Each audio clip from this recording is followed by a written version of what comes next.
So let's talk about three simple things you can do to make sure that you're always standing out on your remote sales group interview. When I say group interview, I mean they got you showing up to the interview, jumping on with 5, 10, maybe between like 5 and 6 other people, sometimes less, and they're just asking you a bunch of questions.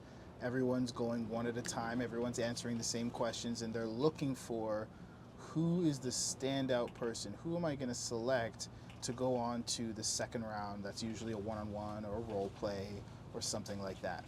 And I see time and time again when I review these group interviews that people are missing some of the basics. Because what are these business owners looking for? They're looking for sales ability, but they're looking for the intangibles of it, because obviously they're not listening to any of your calls live. They're not having you necessarily sell much live, other than selling yourself.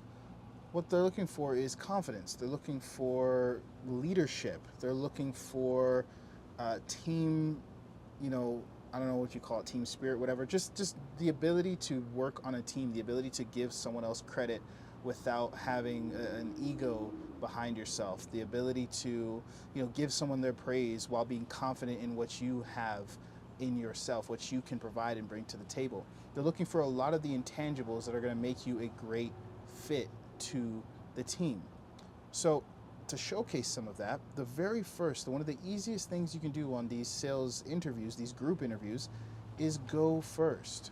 Show that you're a leader. Usually it kicks off by asking the first question, obviously after introductions, hey, how are you, whatever, whatever. Show up early, everyone knows to do that. Show up on time, everyone knows to do that. I'm talking about when they ask the first question.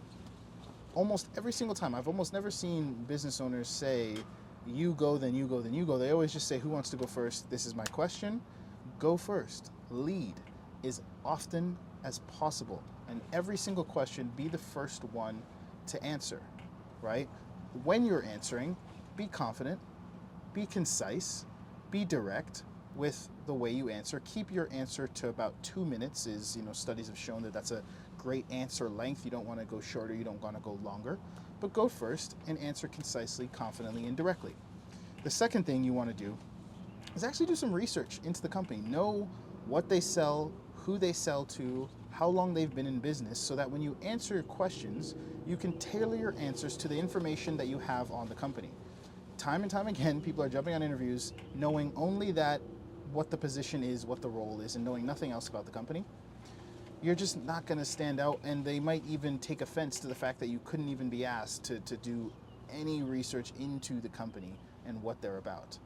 So you want to make sure that the answers that you have are tailored towards how this makes you a good fit for the type of people they serve, how they serve them, all of those things. Showcase to some degree that you've seen almost everything there is to see about the company that's publicly available, right? And the last piece, right, and I can make separate videos on these last two for sure, which I probably will. But I wanted to make this quick one just so that these overarching principles you guys take into your group interviews. The last piece is making sure that you ask great questions. Good salespeople ask good questions. That's how you demonstrate your expertise as a salesperson, is by the quality of questions you ask. So if you're not asking any questions at the end of the interview, I see it. The interview comes to the end of the group interview and they say, what questions do you guys have? Maybe one or two people ask some questions, the rest, they don't ask any. And I'm not just saying ask questions, I'm saying ask good questions. And because usually when people do ask questions, they're always these solely self-serving questions of like, oh, so what did you say the OTE was again? Oh, what did you say that, like, how many leads are you going to give me again? Oh, all of these self-serving questions that don't showcase anything that the business owner actually wants to see. When you're asking questions, you want to ask questions that show that you're of the same mind as the recruiter, the business owner, whoever. You're in alignment with what they want, right? Because at the end of the day, you're there to sell a service. You're there to sell your sales service. And if you're selling your sales service, it's because you're solving a sales problem. They either have too many calls and in order to scale, they need to plug someone in and there's a bottleneck there. Or the business owner no longer has time to take the calls themselves if they're hiring their first couple salespeople and they need someone to come and take those calls so that they can go and do higher level work. Whatever it is, you are stepping in to solve a problem. So ask questions that showcase that you are of the same mind, if you're there to solve that problem and you're there to help and to serve, instead of being totally self-serving in the questions that you ask, right?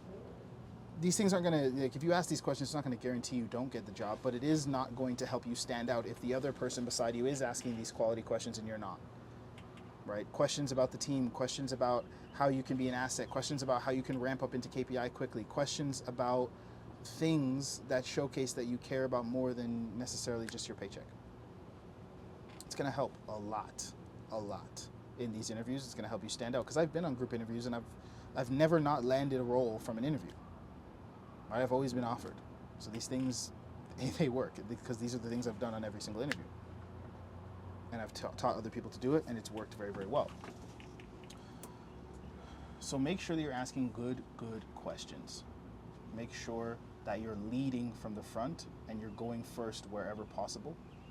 And make sure that when you answer questions, it's in a way that shows that you did some kind of research on the company and what they do and who they serve. If you do that, it'll be a lot easier to land roles. I'm going to go in a lot more depth in these things in other videos, but I just wanted to give that for you guys now. I'll see you in the next video.